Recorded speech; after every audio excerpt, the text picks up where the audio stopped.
جب میری شادی ہوئی تو اس وقت میرے پتہ نہیں بڑے بہت عقل مند ہوتے ہیں، تو بس میرے والدین نے یہ بات کہی تھی کہ بیٹا ادھر والی بات ادھر آ کے کبھی نہیں بتانی۔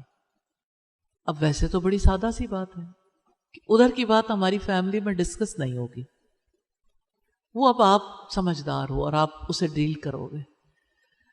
اور میرے والد نے مجھے کہا تھا کہ دیکھو، جس کسی انسان کی بات بری لگے تو اسے تحفہ دے دینا۔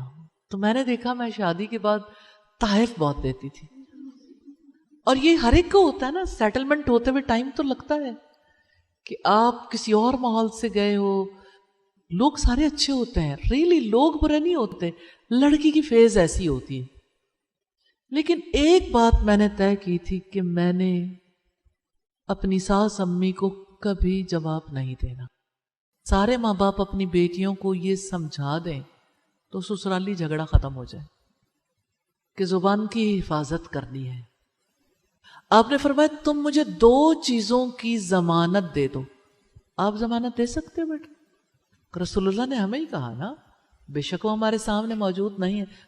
آپ نے فرمایا تم مجھے 2 چیزوں کی ضمانت دے دو، میں تمہیں جنت کی ضمانت دیتا ہوں۔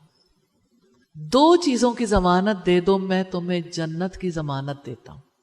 کسی کو قبول ہے جنت کی ضمانت؟ الحمدللہ۔ تو آپ صلی اللہ علیہ وسلم نے فرمایا ایک وہ جو تمہارے 2 جبڑوں کے درمیان ہے زبان، اور ایک وہ جو تمہاری 2 ٹانگوں کے درمیان ہے، یعنی شرمگاہ۔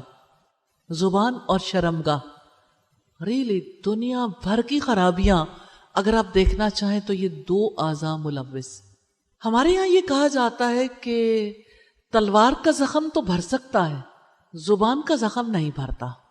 اور جو اپنی زبان کی حفاظت کر لیتا ہے نا، زبان کی حفاظت کی وجہ سے اس دنیا کی زندگی میں بھی اللہ تعالیٰ اس کو اس کا پھل دیتے ہیں، اور آخرت میں تو اسے پھل ملتا ہے۔ یہ کتنے لوگ ہیں جو غصے کے موقع پر اپنی زبان کنٹرول کر لیتے ہیں۔